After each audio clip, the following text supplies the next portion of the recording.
And it looks like we are live. We'll wait for John to get the Facebook group pulled in here, the Superfan group. Waiting on him. Good to go. Green check marks across all platforms. Mile high. Hello, everybody, and welcome into another episode of the Dove Valley Deep Divers podcast. I'm your host, Lance Sanderson, and joining me, as per usual, is my good friend and colleague. He is your Denver Broncos insider, Mile High Huddle's senior NFL draft analyst, one and only Erick Trickel. Erick, what's going on, man? Last night was a lot of fun. We got our own show back today. Just do a quick fill-in show. What's going on? How was your night last night? Dude, I had a blast doing that big podcast night. Glad that we get out here and have our own kind of show, our own Dove Valley Deep Divers today. I know it's early, guys. Trust me, I'm tired. It's 10 a.m. for me, so I'm normally still sleeping or just about to get up at this point. So super excited to be talking about this. We're going to be talking about the Senior Bowl. I mean, that's coming up. And MHI, Mile High Insiders, that's still on for tonight. And one of their co-hosts, Luke Patterson, is going to be down at the Senior Bowl this week. So make sure you guys are following him on Twitter as well, so you guys can catch up on all the on the boots reports, interviews, all that stuff that Luke's going to be providing for Mile High Huddle. Make sure you guys are following him all for that and everything. Yeah, if you guys have any question, at Luke Patterson LP on Twitter, get after him on that. Also, again, Mile High Insiders tonight, 6 p.m. As per usual, you can get at him there as well, ask him anything. But before we get going, guys, got a shout out to our presenting sponsor of today's podcast, Manscaped. So, guys, listen up. 2020 sucked, but it's 2021 now, which means it's time to embrace the new year and new me mindset. And the best way to start cultivating that is with Manscaped. Manscaped's the best in men's below-the-waist grooming, offering precision-engineered tools for your boys downstairs and helping 2 million men around the world, keeping their male grooming on point. So, guys, if you let yourself go in 2020 while in quarantine, Manscaped is here for you to reboot and stay clean and shaved in 2021. Erick, what do you got?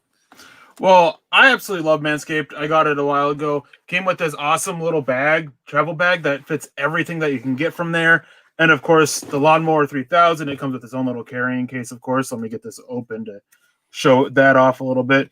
It's small. It's compact. It works extremely well. It's just simple, easy to use. There's a nice little light on it. As you can kind of see, there's a nice little light. So you can see what you're doing. Super, super easy. Wouldn't say it's fun, but it's easy to use. You don't have much harm or risk of harming yourself. Excuse me. But it all comes back to the Lawnmower 3000, the bag. Those are the two things that I absolutely love about it. Yeah, that third generation trimmer, that light and everything like that travel bag, it's kind of great. Everything kind of works together. They got nail clipper kits, some cologne as well, some kind of cleaning wipes for everything downstairs. They're really kind of nice. But speaking of comfort, to make everything a little bit nicer down there, the Manscaped anti-chafing boxer briefs that are also included.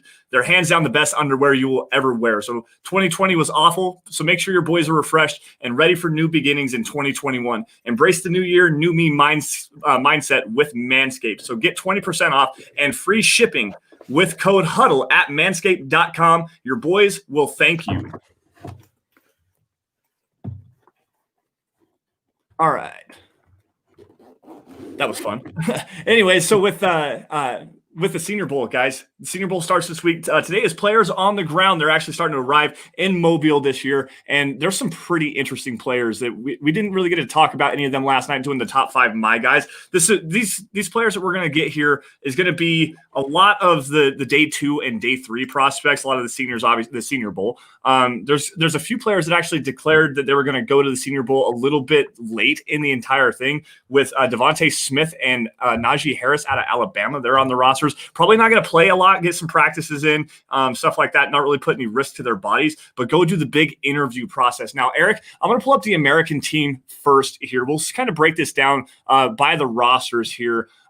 Start on the defensive line here. Any names that really jump out to you? Let's see. I've got Marvin Wilson out of Florida State, Carlos Basham from Wake Forest, Chauncey Golson, an edge defender out of Iowa. Who else is there that really kind of piques your interest? Well, quickly, I want to talk about one point that you kind of hinted at but didn't really go into, and that's the interviews. Yes. With the combine so impacted this year, not being able to have the normal combine that they have, the Senior Bowl is the biggest pre-draft event this year. Those interviews are going to be key for so many of these players. So guys like Devontae Smith and Naji Harris, they're super smart to go and decide to do that. Even if they don't need to show anything on the field. They don't need to show what they can do against tougher competition like some of these smaller school guys. They got to go nail these interviews. Now, getting to the American team on the defensive line and edge groups, I mean, you named a couple of them. Marvin Wilson, obviously, he didn't have the best year after deciding to return. I really liked him last year. Hopefully, he can sit there and boost his stock a little bit. I've heard that interviews are going to be kind of key for him as well, but he does have to show up on the field.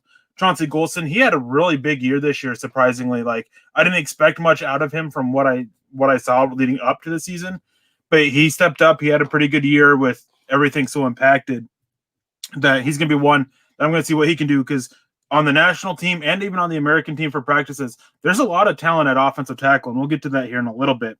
But there's one guy who kind of stands out for me, and that is William Bradley King out of Baylor. I really like him whenever I watch Baylor. If I remember right, he didn't put up big numbers. I might be mistaken on that. I can't remember his stats off the top of my head. But he's got really good athleticism. He's got good quickness. He's still a little raw, still needs a little bit of that technical refinement, and needs to be taught some pass rush moves and some counters and stuff like that.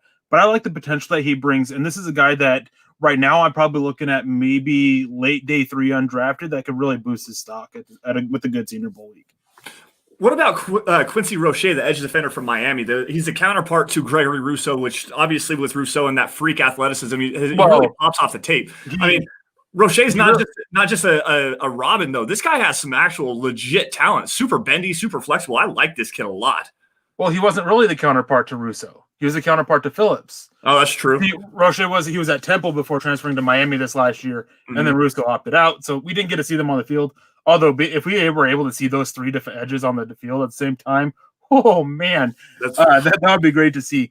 I like him. He's a little bit lighter. I think he only played at about 230, 235 pounds, which for an edge rusher is extremely light, and it led to a lot of issues against the run. He kind of got blown off the ball.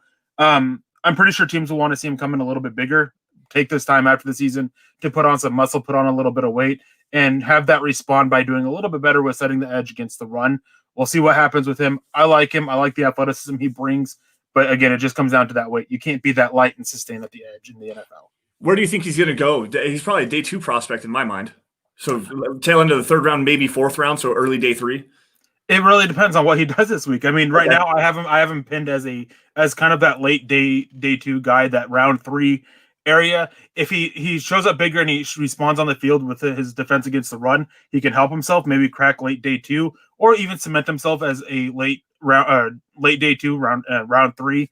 But if he shows up light and he continues as he struggles against the run in a strong edge group class that has really good depth in that 2nd and 3rd round already, if he doesn't do enough to stand out, we can see him fall probably to early day 3. Okay. Gage Madrid coming in here on Super Chat. What's up, guys? Thank you all for joining the Dove Valley Deep Divers. We appreciate you guys for being here. Which quarterbacks are you excited to see at the Senior Bowl? Gage, we're going to get to that. As far as the national team, we'll hit the American team really fast and just pull this up really fast for you guys. Give you some names to let's see here. Who's there? We've got Kellen Mond, Kyle Trask, and Jamie Newman. Kyle Trask is obviously the highlight name there of the 3. I really do like Kellen Mond, though, as a developmental prospect. His footwork's a little wonky. He's got a really weird throwing motion, too. It's tight and compact, but it just doesn't look like it's natural to me. It's almost a forced release to me. He's got the requisite athleticism to be able to run the ball. They do a little bit of read option stuff, not a lot they should probably do more, in my opinion, actually, with the read option with him. Kyle Trask, not the guy to me. He's not athletic enough. Jamie Newman is another very intriguing one. It says Wake Forest on the Senior Bowl website, but he actually transferred to Georgia. The last tape you did get to see of him was at Wake Forest in 2019 because he opted out in 2020 after he transferred to Georgia. Big arm talent kid. I really do like this guy a lot. There's a lot of upside to work with him, but he's a day 2 maybe prospect. He's going to go on day 3 more than likely. Yeah, he could really help himself after opting out, and interviews, because there's been a lot of rumblings as to why he opted out. He didn't want to deal with the competition for quarterback at Georgia with JT Daniels. There's a lot about that being why he opted out, not so much what was going on in the world. So if that's the case, he's got to answer that question, and he's got to nail it in the interviews. And I mean, even then, you got to take it with a grain of salt, because these kids, they are trained. They do deal with trainers who train them how to interview. So you got to take what they say with a grain of salt a little bit. But the guy who intrigues me the most, I'm not interested in Kyle Trask. I like his tape. It's nothing wrong with him as a prospect, but he's just not a modern quarterback anymore. He doesn't have that big arm to challenge deep, and he doesn't have the athleticism or the legs to sit there and be a threat with what there. And more the NFL, you got to have that threat to really maximize your challenges for the defense by forcing them to provide somebody to protect against the quarterback on his legs and also stretching the field deep. Kellen Mond, he's the most interesting guy to me, especially for the Broncos. He could be that later developmental guy, maybe a guy that George Payton likes. And if this coaching staff is on their last legs this year, we don't know that for sure. It's even though it's widely considered it is. He may like Mond to fit who he has in mind to be coming in and taking over, or be seeing a guy who he can come in and really work with Mond and develop him. We don't know. He's the guy who I'm on both teams. He's the only one who really intrigues me. Newman is all about timing and spacing with it, so he could work if they're going to roll with Pat Shurmur as a backup guy. But yeah, Mond is the one who intrigues me the most. I really like Jamie Newman's touch, though. When he goes vertically down the field, he's got some really good touch, gets enough air under the ball, and gives his receivers a chance to go and make it. He's just not a big arm guy that's going to fit tight window throws. He's, like Eric said, a lot more timing. Now, to get back to the rest of the American team here, as far as the defensive side of the football, the linebackers, this linebacker class, guys, is actually really fun. Jabril Cox out of LSU. You've got Riley Cole, South Alabama. Charles Snowden is a guy I really like out of Virginia. Let's see here. Jordan Smith out of UAB. Just speak a little bit about Jordan Smith. That's a name that I'm not familiar with. So I think it's a mistake to list both Charles Snowden and Jordan Smith as linebackers. They're not. They're edges. Yeah. Jordan Smith predominantly. He's just a pass rusher. Charles Snowden has a little bit of that versatility to be that hybrid type, but I'd rather him off the edge in a Leonard Floyd type role instead of as an off ball in that Kyle Van Noy, Jamie Collins type role. But one of the guys I'm really intrigued by is Riley Cole. When I was able to turn on South Alabama tape, and I'm not able to get my hands on very much of it. He always stood out no matter who they were playing against. He always looked like he belonged. And going against a much tougher group than he really faced consistently at South Alabama, I want to see if he can still stick out there and belong. But Jabril Cox, Monty Rice, KJ Britt, those are other linebackers that are good options in this. And it's a strong linebacker class that's lacking talent at the top. And both of their top two guys, Micah Parsons and Jeremiah Owusu-Koramoah, they both have big concerns, one of them being character and off-field stuff, and you can go check into all that, the possible legal issues, and with Micah Parsons, that's easy. That's an easy Google search. And then Jeremiah Owusu-Koramoah, he's very scheme dependent and may not even be considered a linebacker in a lot of schemes. So this is a good chance for guys like Riley Cole, Jabril Cox, Monty Rice, and KJ Britt, just on the American team. The national team has some really good linebackers as well, but it's a chance for them to step up and show that they could be they are deserving of those picks in the second or third round, where the meat of the linebacker class really is. Yeah, Jabril Cox is a guy that I really like. I think he has some pretty decent coverage ability. We're on the American League, or the American team here, so let me find the right one from Jim Nagy. He actually, the cornerbacks and safeties are not actually listed on the Senior Bowl website, so I have to go to Jim Nagy's Twitter account. These just went up earlier this morning as he's announcing some of the players. For the American side, cornerback Robert Rochelle, a guy that we had in a mock draft, Central Arkansas, right? I think that's where he's from.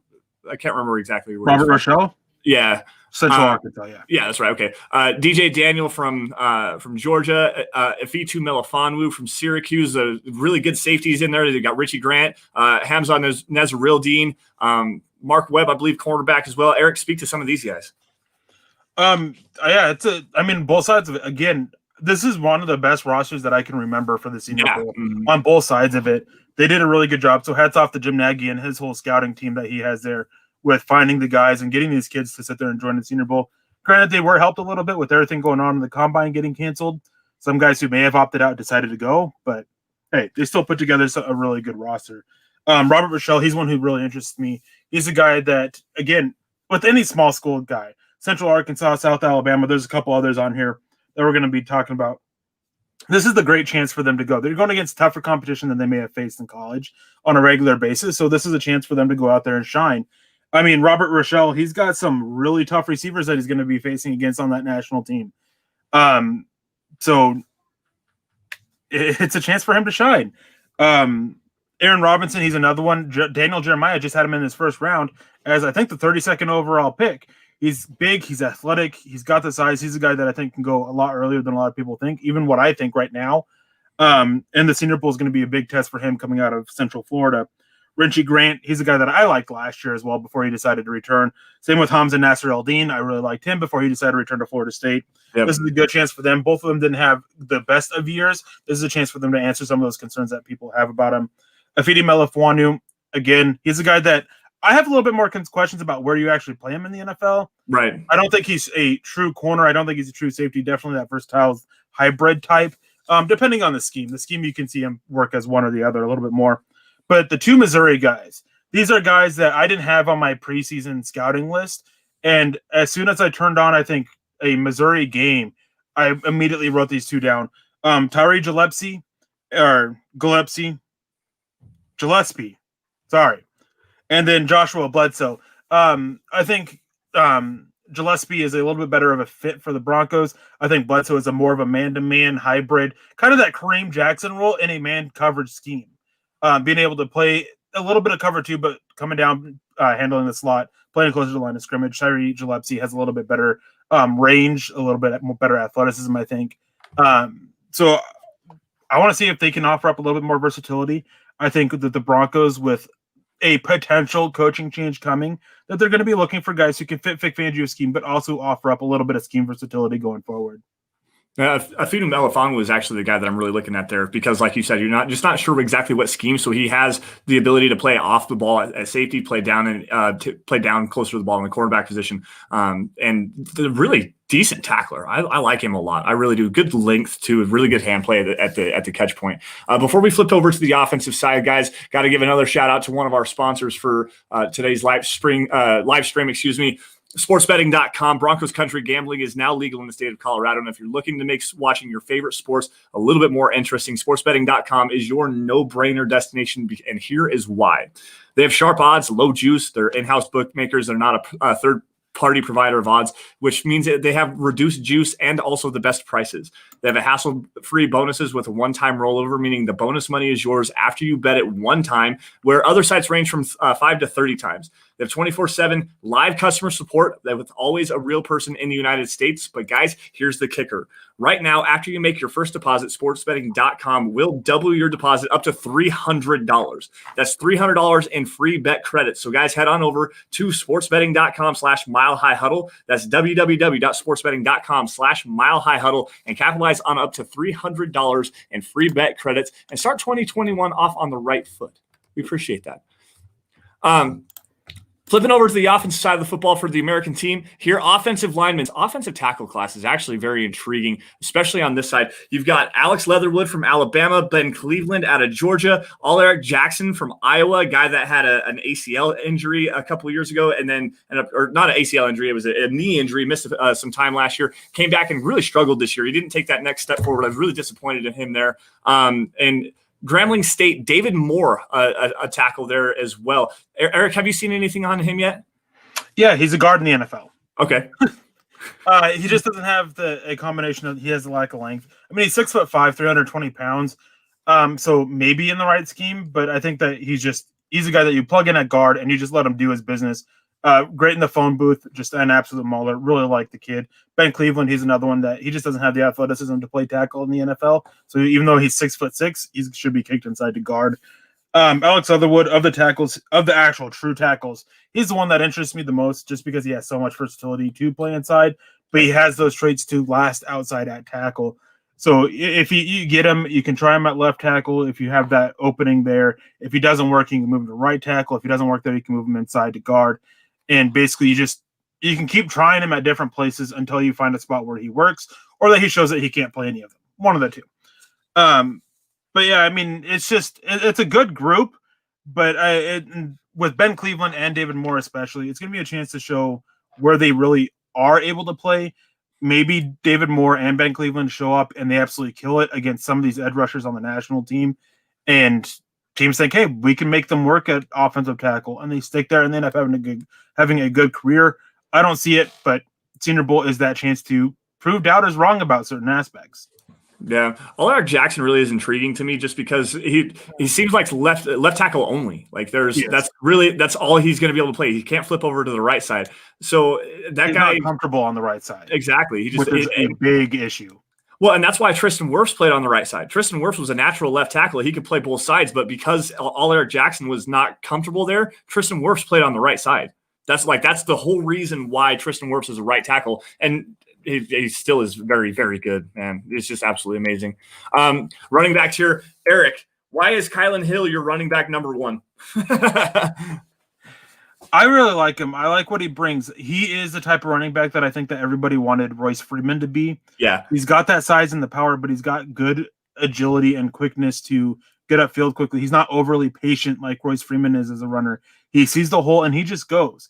He works so well in the scheme that the Broncos are running under Pat Shurmur with the inside zone because he's got the size, he's got the power, but he's got the quickness and he's got the vision. He's got all those traits that you need. I like him, and honestly, on my notes, the only other running back that I really have listed is Elijah Mitchell out of Louisiana. Yep. He's a kid who he can just do a little bit of everything for you. Again, very similar to Kylin Hill. He's a guy who I think that can work as a number one back. I do have a little bit concerned because he does have quite a bit of miles on his tires already. But I like him. Maybe not a number one in the NFL because of the miles, but he definitely has the traits to be one. Okay. The only other one that's there, let's see here. We've got Larry Roundtree the third from Missouri, and then Chris Evans out of Michigan, which not really excited about that. Do we have to talk about tight ends? Because this tight end class is absolutely garbage this year. This tight end class is 5 guys and then everybody else. Yeah. And I think one of those 5 guys is actually at the Senior Bowl. Who's on the American team? All right, so I've got Trey Mckitty, Noah Gray, Quentin Morris, and Kylan Granson. And Trey Mckitty, I watched him the other day.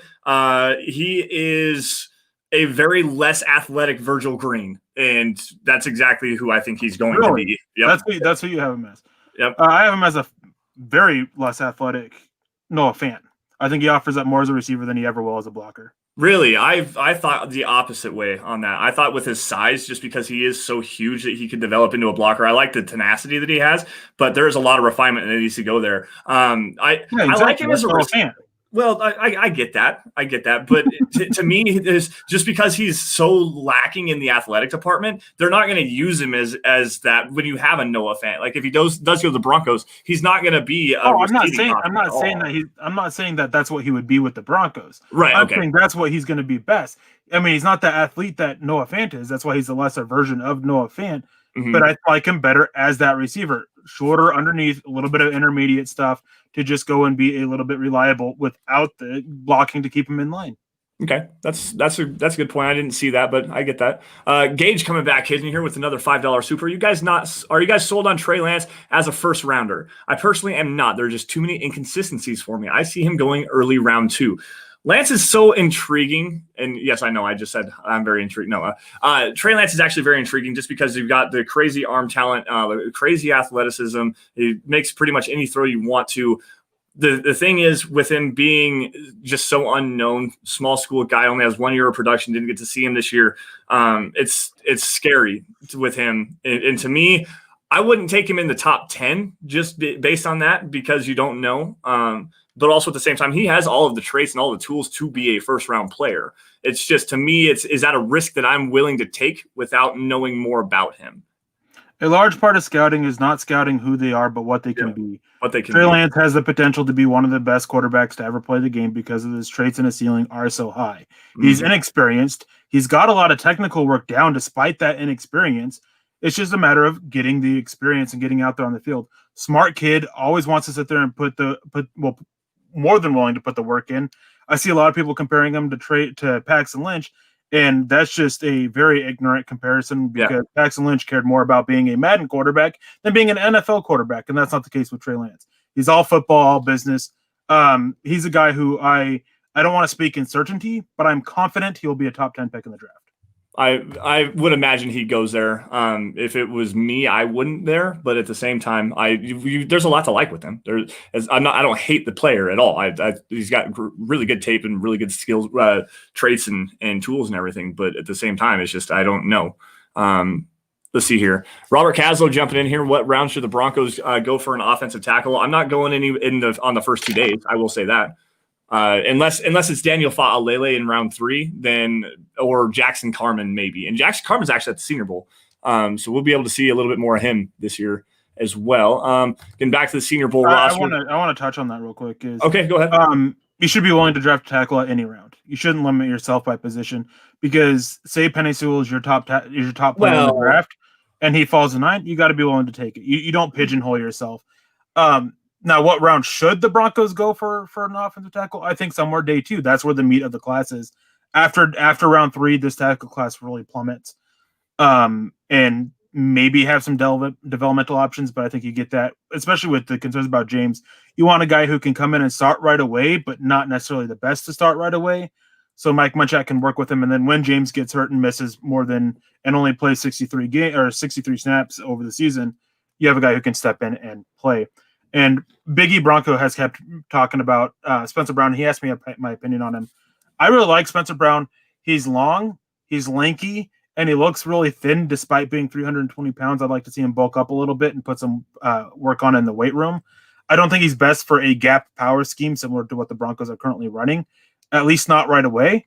But he is one of those guys that he fits that mold of being a little bit of a developmental guy, more so in the weight room than anything. A little bit of technique work there as well, of course. Every prospect can use technical work when they come to the NFL. But he can come in and start right away when James gets hurt this season. Notice how I'm saying when, not if. Yeah. Daniel Jeremiah actually was raving about him. I think is who it was the other day on his Twitter account. Northern Iowa kid. There's a lot to like about Spencer Brown. There really is. There's talk he could crack the first round. So, are you serious? Yes. I had not seen that yet. I had not seen that. Upside. Ah, okay. That's fair. I can definitely see that. Robert Gage coming in here. Fair point, Eric. I do see the arm talent, and if you feel he does have the intangibles, I will definitely trust your evaluation on that. Speaking to Trey Lance here. Robert Caslow, should the Broncos take advantage of a team at 10-14 in a trade if Lance is at 9? They definitely could see that happen. I would not surprise me at all.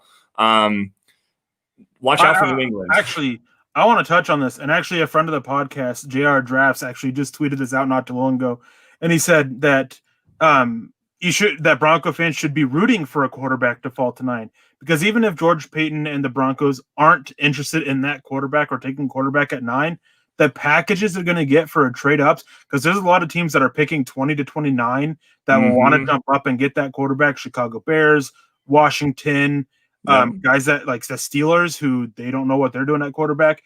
You can really get a good package for it. So you want a quarterback to fall to 9. I don't think it'll happen, but you want it to happen. Yeah, it definitely could. And another team to watch out there is New England as well. They have no certainty at the quarterback position. Drop down 4 or 5 spots, and where are they at? 15, I think, is where the Patriots are at. If you drop down, let them. If it was Trey Lance, then yeah, absolutely, I would do that. If it was Zach Wilson, no, thank you. Please keep Zach Wilson away from the Patriots organization. But no, if the Broncos want to trade down and go get like a Joseph Osai, then yeah, I could see that. Get a Eric Stokes maybe somewhere around there. Then yeah, I could definitely see that. Mark Anthony, are coaches or scouts from other teams allowed to go to the Senior Bowl practices? NFL decision on combine and working out this year screws the process. I'm not sure. However, I know everything is supposed to be.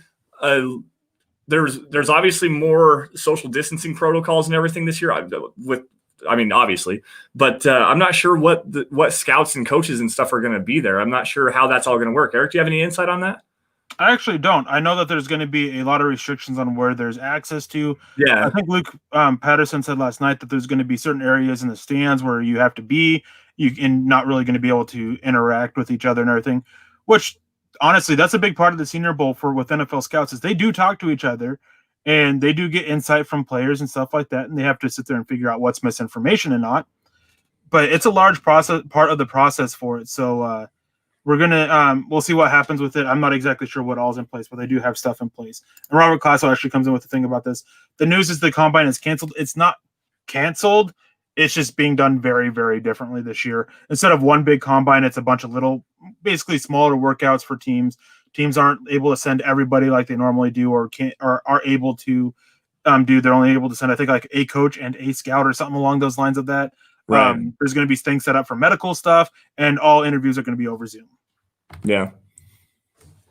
Yeah, I'm not exactly sure how everything's all supposed to work out. This whole thing is just trying times that we're in right now. It makes everything a lot more difficult, especially in the scouting process. Obviously, with the combine, the Senior Bowl, the Shrine game. The Shrine game, I believe, got canceled entirely. But still, with what's going on this year and it being impacting the whole draft process, not just the end of it, this is going to be the biggest test for NFL teams and scouts. Yeah, to figure out what you actually know and check out your scouting department, see and maybe make some upgrades there and hire Erick Trickel on to be their lead scout. All right, back to the Senior Bowl here, guys. The wide receivers on the American squad. There's actually a couple really good guys I'm excited to see here. Marquez Stevenson out of Houston is down there. Kadarius Toney, Jitterbug. Kadarius Toney, Jitterbug player out of Florida. Trevon Grimes out of Florida. Amari Rogers from Clemson. Austin Watkins Jr. from UAB. Josh Palmer from Tennessee. There's a lot of high quality speed and good talent in this wide receiver class. Once again, man, we got two really good wide receiver classes in back-to-back years. It's a lot of fun. This year's receiver class is, I think, a little bit better at the top, but not as good depth-wise. That's true. Last year wasn't as good at the top, but was really a lot better depth. Basically, the top three wide receivers this year, Chase, Waddle, and Smith, they'd be above any of the top guys from last year. Mm-hmm. Now, for what's there's not a lot that interests me. Josh Palmer, I'm not really wowed by him. Austin Watkins, he can fit if you have the right role open for him. He's kind of a cross between Tim Patrick and Colin Sutton. Not a guy I'm really looking for. Right. Marquez Stevenson, he brings a skill set that's different with his speed and everything. He's not as gadgety as KJ Hamler, which he can really work well with KJ Hamler, with Jerry Jeudy, and really challenging defenses in multiple different ways. And then Amari Rogers, who he's kind of not, I don't want to say it, that he's like Wes Welker, but that's what he's close to. He offers up a little bit more athleticism and versatility there to be that reliable guy who can find the opening and just go pick up some chunk yards, but he also has a lot of big playability. Also could fit in really well with the Broncos receiver core. Depending on what they do with Tim Patrick, there's a lot of talk that they'll tender him and maybe trade him after they tender him or letting another team sign him away. Colin Sutton, he's coming back from an injury. Don't know how he's going to do this year. And then he's a free agent after next year. Tim Patrick, if they do keep him, he's a free agent after next year. So they got to balance out that they do have a future need at wide receiver. They got to balance out between getting a guy that they can start developing now for it, along with Tyree Cleveland and Jerry Jeudy and KJ Hamler, with the right spot in the draft to really start looking at that. Yeah, and again, not to pigeonhole myself and speak in absolutes, as far as I'm concerned, unless it's like Jalen Waddle or Devontae Smith at 9, I'm probably not going wide receiver in the first round. Probably not going to really address the position until day 3. There's some more bigger needs. However, if the right guy falls in your lap, then obviously, take that pick. It's more of a depth thing, at least for this year. To me, I want to see Tim Patrick, I want to see Courtland Sutton come back with Jerry Jeudy and see what the vision of this roster was actually going to be like that, without really upsetting the apple cart too much. But at the same time, there is a huge future need. Don't get me wrong. I'm not saying that at all. In fact, I had Jalen Waddle as one of my top 5 my guys last night because of that same fact, was because the Tim Patrick's on the restricted free agent tender. Courtland Sutton has a knee injury. He's in a contract year this year. You don't know. If you have an opportunity to take a high quality guy like a Jalen Waddle at 9, then sure, absolutely, I would be all on board for that. It might not sit very well with the fan base, but at the same time, you have to pay attention to the future. You can't just draft for now. Want to know what also didn't sit well with the fan base? The fact that they took 2 receivers back-to-back last year. Exactly. And why did they take KJ Hamler? Because he fell to a point they wanted to take him, and they thought he was great value because they didn't think he would be there. Yep. So they took him. So do I think they would take a receiver right now? I think they would try to look elsewhere. But if one falls to them, I'm not going to sit there. I wouldn't be surprised if Denver took a receiver if they fell. Obviously, there's a lot of speculation there. Will they be graded in a spot where it's considered value? Blah, blah, blah, blah, blah, all that stuff like that. But if it happens. No, if it happens, just understand that that's the reason why. All right, let's flip over to the national team here really fast. Start over again on the defensive line. Patrick Jones II out of Pittsburgh. Love this dude. Absolutely love this dude. Dalen Hayes out of Notre Dame. He's all right as well. Tehran Jackson from Coastal Carolina. Eric, I know you were talking with him about to James, I think, the other day. Am I thinking the right guy? Tehran Jackson out of Coastal Carolina? I was actually talking about Jeffrey Gunter, who's out of Coastal Carolina. He's a defensive lineman. Tehran Jackson, he's actually a little bit bigger of an edge, 270, more of an even man front end. I like him, though. I like him. If we ran that scheme, I would be all for him later on. Not the most athletic guy, but he's a guy that he'll work on bulldozing his way through tackles to get pressures on quarterbacks. Yeah. Patrick Jones is second. What do you think of him? I like him. I think he's a guy who a lot of these guys from Pittsburgh, their draft stock this year has really fluctuated. And it's kind of curious as to why. I think Patrick Jones is worth a late first, early second round pick, but I understand this is a very deep class. I'm wondering if he's kind of falling as a result of that. I do know that there are some concerns about him being scheme limited, also viewed as that even front end. I think he's got a little bit more to offer up as a stand-up rusher, but he does lack length. That's going to be the concern as a stand-up rusher out of a 2-point stance in an odd man front. I actually like it. I like his teammate quite a bit as well, Rashad Weaver, who I think actually there isn't a question about his scheme versatility on the edge, being able to put his hand in the dirt out of a 3-point stance in an even man front, or pull his hand up being a 2-point stance coming out of an odd man front. Yeah. Shaka Tony, edge out of Penn State. Love this kid too. Shane Ray. Yep. Shane Ray.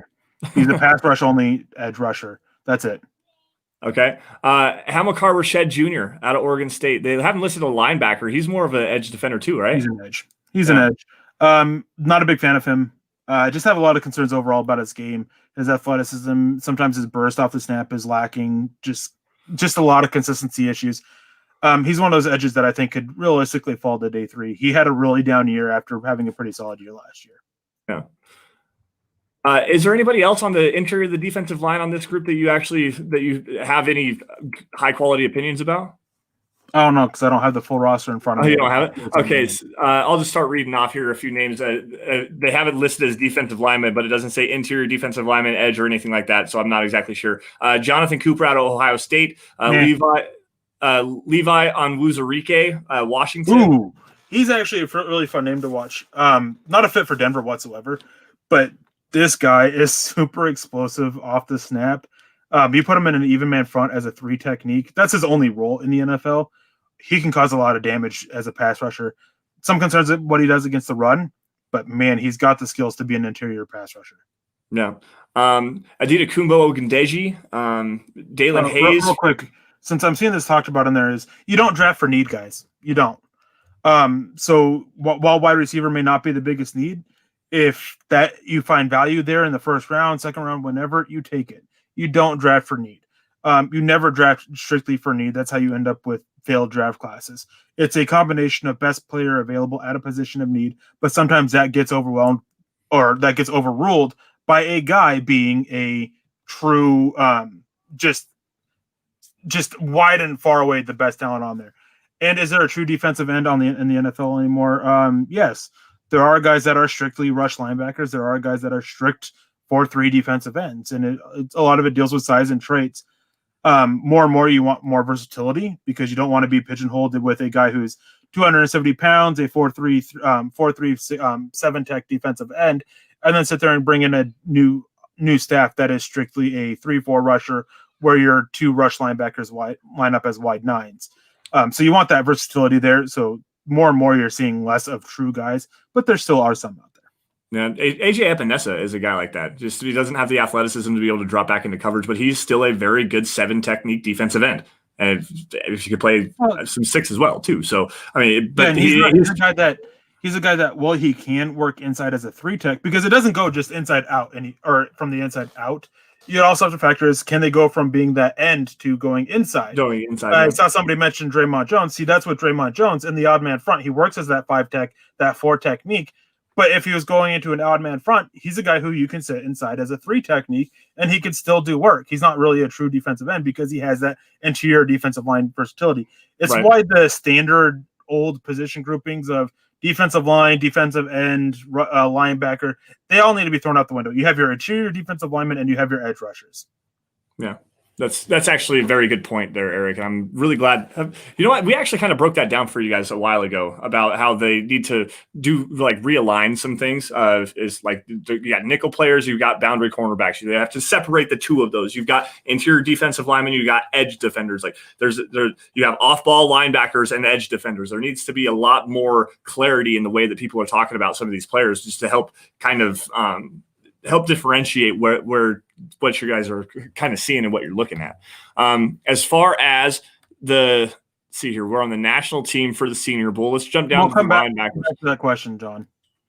What question was it? We can grab that really fast. Should an edge be able to cover? I was going to cover it when we got to linebackers. Okay. Well, speaking of linebackers, that's where we're at here. Linebackers for the national team, they have Baron Browning, Ohio State, Tuff Borland, who is not a coverage linebacker at all. Chaz Surratt, North Carolina, love this kid. High athlete, very good in coverage. Tony Fields, the second, decent coverage backer there out of West Virginia. Derrick Barnes out of Purdue as well. Eric, what do you think? Actually, I have a couple of them here. Justin Hilliard, Garrett we're on the national. Yeah, Justin Hilliard. They have all three of the Ohio State linebackers. Yeah, three of the four. Yeah, Tuff Borland. Right. Tuff Borland is a guy that you can just cross off. Not a guy that I think should be drafted. I'm not sure he will be either. Baron Browning and Justin Hilliard. Those are the only two Ohio State linebackers that intrigue me. They're athletic. They can do well against the run. They still need a little bit of technical work there, and they've got that range to work in coverage. And then Garrett Waddle, he's a guy who's a former safety, and he still covers like a safety, still moves like a safety, still learning how to come up and defend against the run, though, as he learns the linebacker position. And then Chaz Surratt, again, he actually works pretty well in coverage, does all right against the run, still working there. He's a former quarterback that was moved to linebacker and still working. Mm-hmm. Now, for Robert's question about should an edge be able to cover, the simple answer is basically yes. But it really depends on your edge rushers, because there's some that you don't really want to, because you don't want to take them away from getting after the quarterback. And it just really varies on it. Von Miller is one. While you want him getting after the quarterback most of the time, your versatility up front and makes it harder to read for quarterbacks. So if you have Von Miller sitting there lining up like he's going to rush the passer, and he ends up dropping into coverage, he can get an interception. There is a great example of this against the Patriots, I believe it was, on our Super Bowl run, where he looked like he was going to rush. Tom Brady read it as he was rushing. He dropped back and picked off a pass to Robert Gronkowski. Yes, he did. So you want that versatility there, but you got to know how to use it, and you got to know how to take advantage of it, and really exploit the ability to get the quarterbacks to read wrong, I guess. This is a really good question. Would you sacrifice pass rush abilities for coverage talent for an off-ball linebacker? Yes, I would. I would definitely. So long as they can fit well in the running game, then I'm not necessarily asking my off-ball linebackers. If you do ask them to blitz, then being able to rush the passer helps there. But primarily, I want my coverage or my off-ball linebackers to be better in coverage than better as rushing the passer. That's why we're having the issues right now with Alexander Johnson. He's a better blitzer than he is in coverage, and that's why the Broncos are stuck in this position right now of needing to go and find a quality coverage linebacker. So think about that for just a little bit. And then Biggie Bronco says, a kid from North Carolina, he don't tackle too great for a linebacker. Talking about Chaz Surratt, he does have issues tackling, but it's not because he's a bad tackler. It's because the technique is still being developed as a tackler. The traits are definitely there to be a great tackler. It's just getting the technique down, wrapping up completely, driving through. He still doesn't do that. That's partially because he was a former quarterback. He's still learning. Yeah. There's still a lot of room to grow there as well. I mean, he's still so young as far. And I mean, I liked him last year. I would have taken him probably 5th, 6th round last year as a coverage backer, even knowing that he still needs to develop. When he went back to school, that really sucked. I liked him last year as well. Getting back to the national team, let's see here. Since we're still on the defense, let's look at the defensive backs for the national team. And this group is not nearly as good as the American group. I will say that Divine Diablo is an intriguing prospect there. Damar Hamlin, that's Paris Ford's teammate up in Pittsburgh. Ambry Thomas is a name to watch out for. Cameron Bynum's another good name to watch out for. Eric, what do you think of this defensive back group? It's weaker at safety, but stronger at corner. Yeah, it is. Trey Brown, Trey Norwood, and Rodarius Williams. Those are three guys that I think are getting really overlooked in this corner draft class. I don't think they're great talents that are going to crack day 2, but early day 3, if you run the right scheme that they fit for, they are good options for you. They're pretty reliable. They're going to give up some big plays here or there. They're pretty reliable as tacklers. They might miss a couple here or there. They're just those pretty reliable guys that you kind of have at your cornerback positions because not everybody can be great there. Ambry Thomas, he's one that's really intriguing with his size. He's really tall, but he's kind of light. Keith Taylor, he's one that he can really help himself at the Senior Bowl this year because right now he's being marked off as a cover 3 corner in the mold of Richard Sherman. And there's the success of a cover 3 is really lacking. And if you don't have the great talent at corners like Seattle did with the Legion of Boom, your cover 3 pretty much fails. So he's got to either show that he can be that great talent as a cover 3 corner or that he has a little bit more of a versatility there with the coverage scheme that you're running. Divine Diablo, DeMar Hamlin, those are 2 pretty solid safety options. Probably day 3 guys that you could be looking at to bolster your depth. Yeah. Speaking of those safeties, are there any safeties worth taking in the first round to replace Kareem Jackson? Short answer, no. But long answer, if you're looking on day 2, there's a handful of them.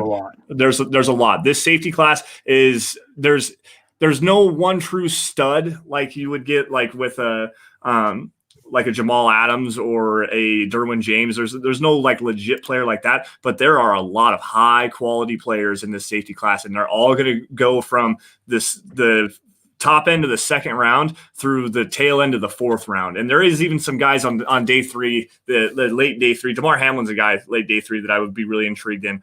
Richie Grant, that's my dude right there. I've loved Richie Grant for the last 2 years now. Ardarius Washington, Hamza Nasruddin, I can never really get his name right. Nasruddin, that's right. Trevon Morg, Paris Ford, there's a Javon Holland from Oregon. I like him a lot as well. But the guy to me to replace Kareem Jackson is either, and Eric's going to disagree with me, but it's Richie Grant or Paris Ford. He's going to say Paris Ford. Richie Grant, he doesn't have that versatility that you want for. One guy that's not getting talked about that I think could be an excellent fit to replace Kareem Jackson is Shaun Wade. Oh yeah, I think the year that he had this year, it proved that he's not really anything more than a nickel corner. But you don't want to play him just in the nickel. You want to just kind of have him roam a little bit because he does have some good playmaking ability. I like him in that role, and more I watch him, the more I see a safety instead of a corner. That's a good one. Andre Cisco out of Syracuse. That's another guy to watch as well. Had an injury, so that's a name. I think it's Ben Albright was talking about him on Broncos Country tonight. And John's point, injury 2 years ago, right? Yeah, 2 years ago for that injury. Andre Cisco, though, that's a name to watch out for as well. Getting back to the national team as far as the Senior Bowl rosters goes, offensive linemen up there. Robert Hainsey from Notre Dame, Brendan James from Nebraska, Spencer Brown, we already talked about him out of Northern Iowa. Dylan Radunes, that's a guy that was getting some first-round hype but is falling here recently. North Dakota State, Robert Jones, Middle Tennessee, James Hudson, Cincinnati, Creed Humphrey, probably the top interior offensive lineman in this class, not named Rashawn Slater, because Rashawn Slater, we're not sure if he's going to play inside or outside. He's just the best offensive lineman. Did you just say Creed Humphrey, the best interior offensive lineman, not named Rashawn Slater? I did. Elijah Vera Tucker, Wyatt Davis, and Josh Myers would all like a word with you. Landon Dickerson and Deontay Brown as well there. I don't know, man. Creed Humphrey that's a good name to watch. He's a center only. That's what he has going against him. He's a center only. And you want versatility on your interior. Yeah, that's fair. That's fair. I forgot Wyatt Davis. I love Wyatt Davis as well. What about some of these tackles here, Eric? What about Dylan Radunes? What's the reason that he's fallen right now? I think it's just the fact that there's not much tape on him. Okay. Just the lack of experience of it. And that tackle in a much stronger class at tackle than it is quarterback, so it's a little bit more reasonable to see here. It's going to hurt you, especially when you have guys like Christian Darrisaw really rising up boards. You have guys like Elijah Vera Tucker who can sit there and show that versatility to play tackle. Yeah. You have Alex Leatherwood who has his versatility. You have Leon Eichenberg who absolutely had a great year for Notre Dame. You have all these guys that are really stepping up at tackle, and Dylan Radunes just played one game. Yeah. So it's just going against him.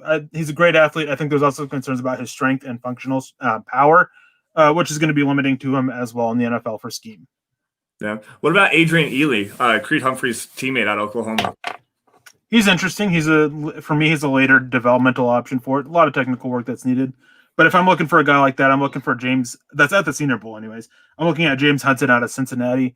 He did get ejected, but if you want mean, if you want nasty on the field, he's your guy. Strong, physical, decent athlete. I mean, more than a decent athlete, actually. And I think that he's got pretty good scheme versatility to work in multiple different blocking concepts. No, you just must be a Cincinnati Bearcats fan. I'm telling you. Dude, they had such a great team this year. They had a lot of talent this year, and for a team like Cincinnati, they didn't really get all the recognition they deserved. They were in the top 10. They were. They had a great team. Their quarterback is a good quarterback option for next year. He's the GOAT.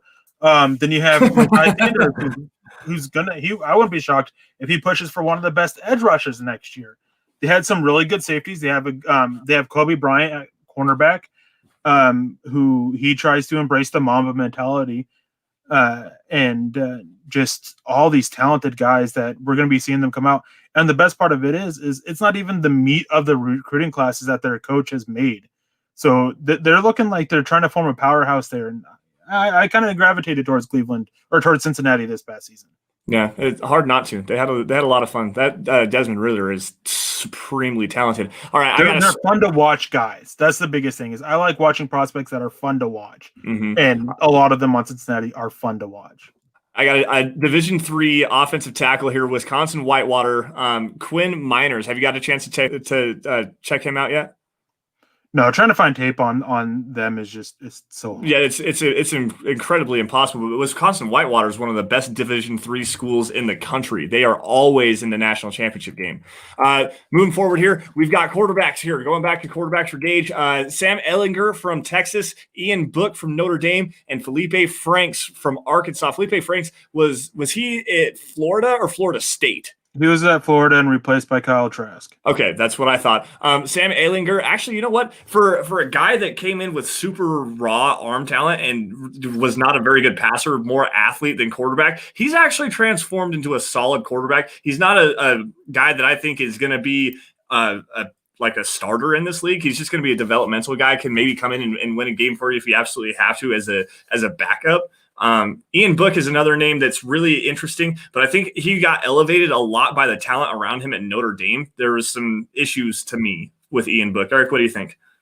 He's very limited. All these quarterbacks on this side are very limited. I'm not excited about it. I wouldn't draft any of them. No.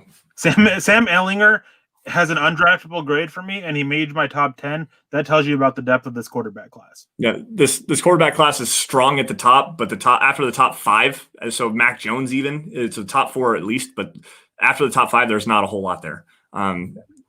It's just not a very good class. Let's see here. Running backs. This is where Naji Harris is. They have him listed on the national team roster. He's probably not going to play in the game, but the interview process is big for him. It's going to be massive for him. See what he can do maybe in some practices as well.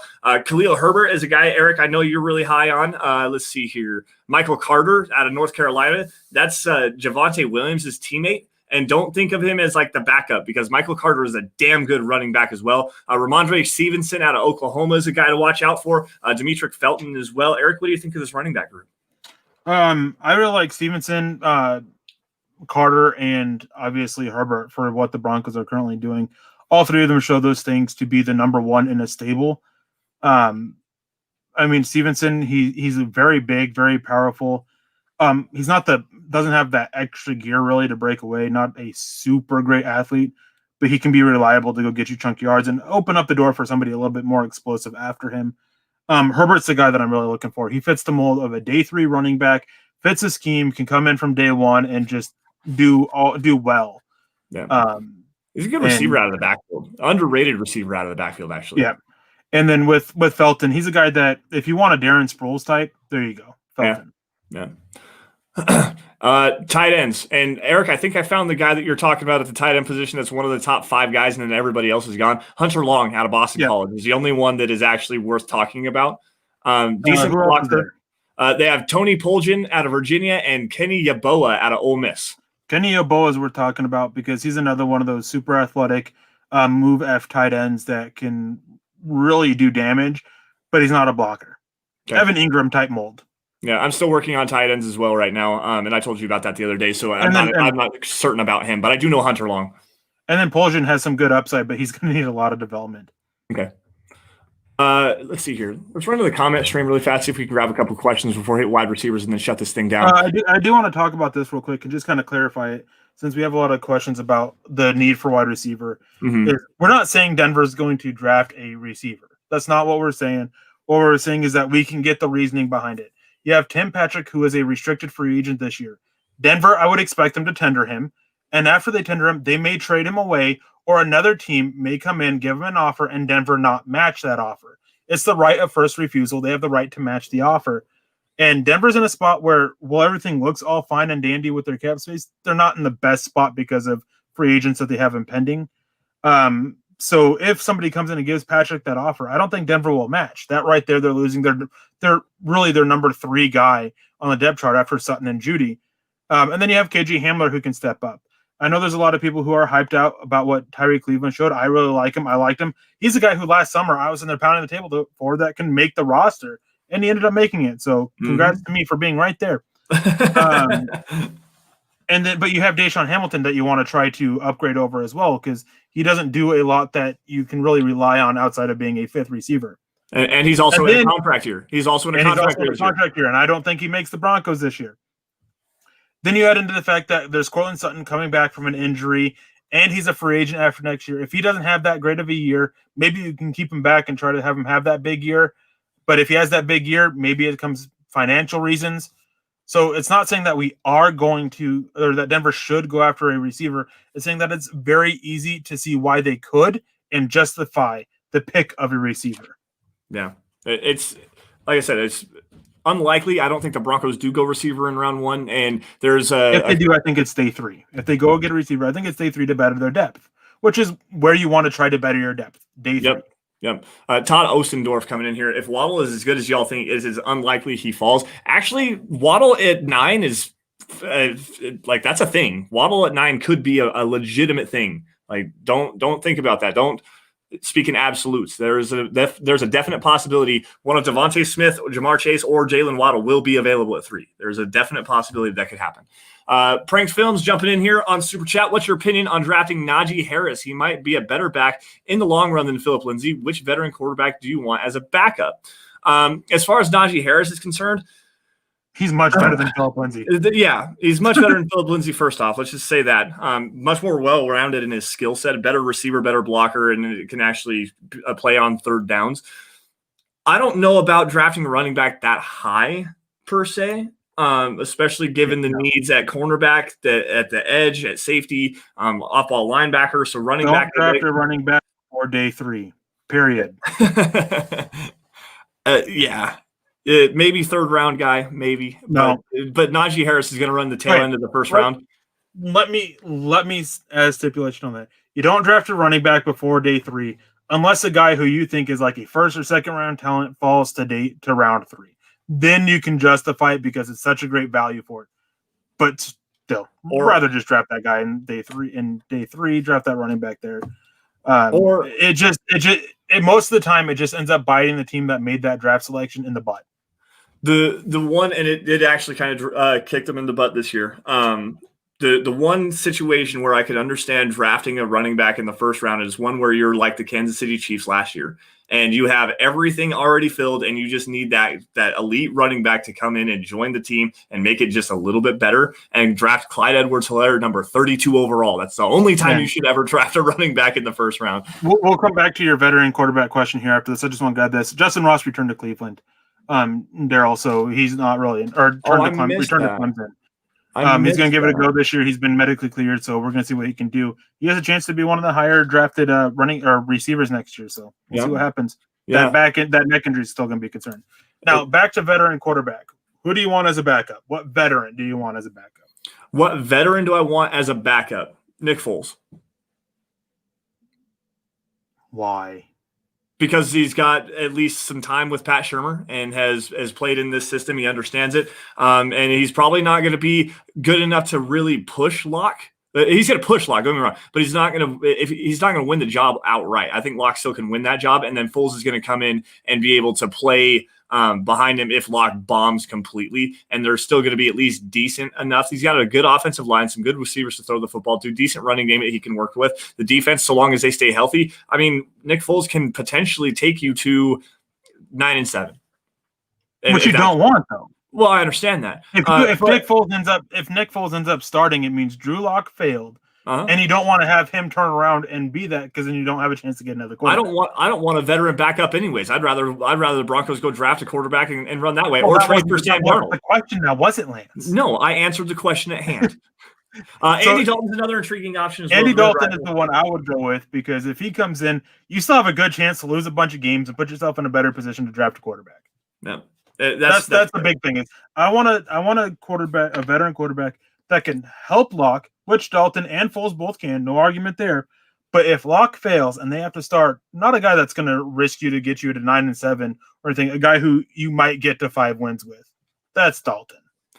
I think that you could still win some games with him, and that's the thing. This Broncos team is not nearly as bad as everyone wants to say it is. They got destroyed by injuries and some mitigating circumstances that made them lose a lot more than they actually should have.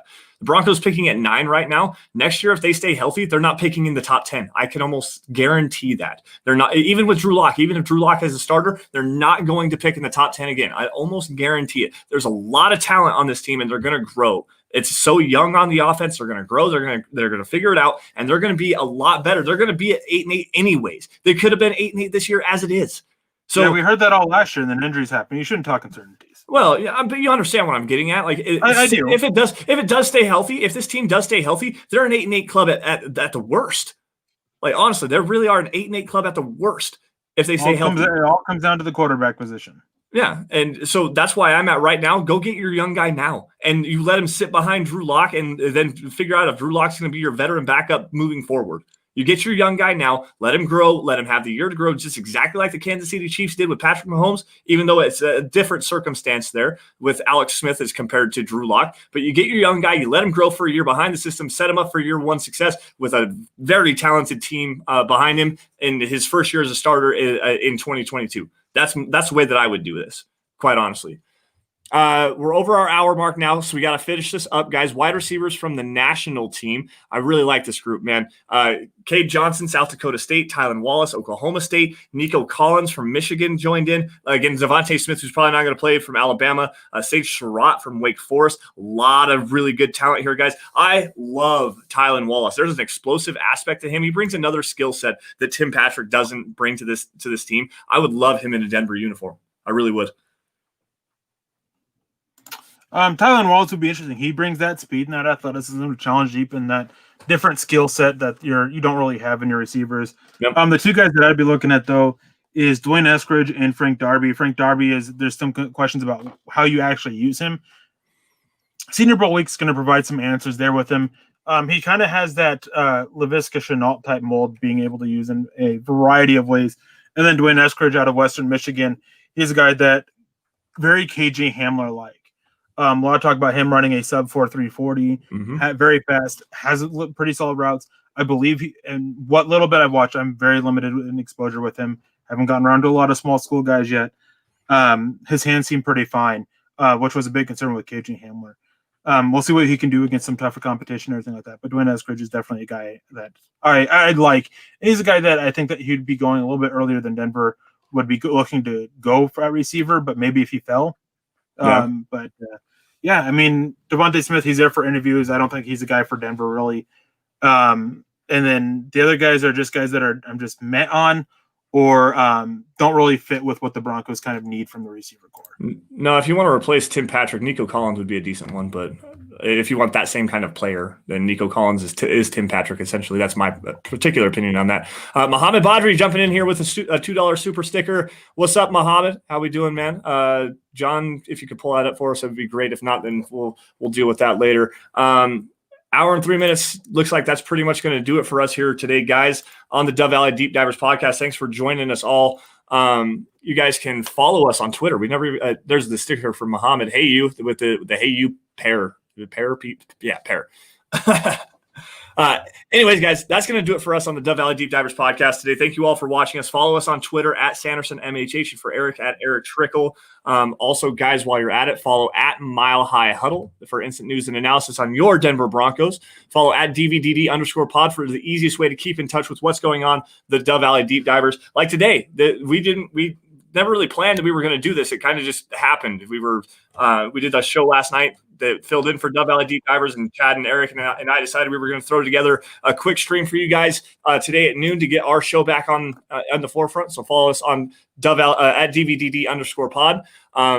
Head on over to Manscaped. Use the code HUDDLE for 20% off and free shipping on your Manscaped orders. While you're at it, huddleuppod.com. Get your swag on. Get yourself a hat. There's a T-shirt, face mask, coffee cup, hoodie, anything that suits your fancy, guys. And if you guys aren't willing to do that, the 3 easiest things you guys can do is subscribe wherever you guys are watching on YouTube, Facebook, Twitter, Twitch, does not matter. Like every video that you guys see. And if you love it, share it. Share it out in front of as many people as you possibly can. And that's the easiest way to help the show grow. Now, Eric, before we get out of here, what you got going on the rest of the day? We're going to do some more draft stuff behind the scenes? Yep, we're going to be working on some draft stuff. Lance, Carl, and myself are working on putting together top positional rankings and a big board that fits specifically for the Denver Broncos, looking at scheme fit, style fits, role fits, all that kind of stuff like that. We're going to be jumping on that basically as soon as we're off here. Other than that, not much. I'm going to continue to working on all my draft content. I have a bunch of videos that are recorded. I just got to get them made and get them out published. I know while we were live, we did see a video of mine go get published. It was a video on running backs, I believe it was, running back fits. So make sure you guys are checking that out. But yeah, just draft stuff. And guys, don't forget tonight, Mile High Insiders, Nick and Luke. Luke, who's going to be at the Senior Bowl. Make sure you guys tune in for it. Make sure you guys are following Luke. Make sure you guys are following Nick, but Luke especially, because you're going to be getting a lot of content from Senior Bowl week this week out of him. So make sure you guys are following him, and make sure you guys tune into the show with tonight with them as well, because while we don't know the topic about it, I would have to assume that it has something to do with the Senior Bowl. Yeah, but you know what they say about assuming. So make sure you guys tune in tonight. I would guess that would be the case. Yes, follow Luke at Luke Patterson LP on Twitter, guys. For Nick Kendall at Nick Kendall MHH as well. It's really exciting. There's just some quick upcoming announcements. So we'll do some more Senior Bowl breakdown next week on Dove Valley Deep Divers as well. We're trying to get a couple of guests to join in here as well. If not, we're going to run our top 25 personal boards for the Broncos here in the next coming weeks. Try to get Luke Polglaze. If we can potentially get Luke Polglaze. In fact, he's got some real life stuff going on for him right now. We were trying to get him on next week, but unfortunately had to cancel on that. And then also the guys at the Draft Bible just got picked up by Sports Illustrated and Fan Nation. So they're a part of the Sports Illustrated with Mile High Huddle right now. And I'm in contact with Ryan Roberts of the Draft Bible to come on. We'll talk some draft stuff probably around the combine. So just keep your eyes open for that on some Dove Valley Deep Divers programming. But Eric, we're going to get out of here for now. I will talk to you here in just a little bit. But for everybody else, you all stay safe, take care, have a great rest of your weekend. And also, go Bills, go Bills, go Bills. We'll see you guys later.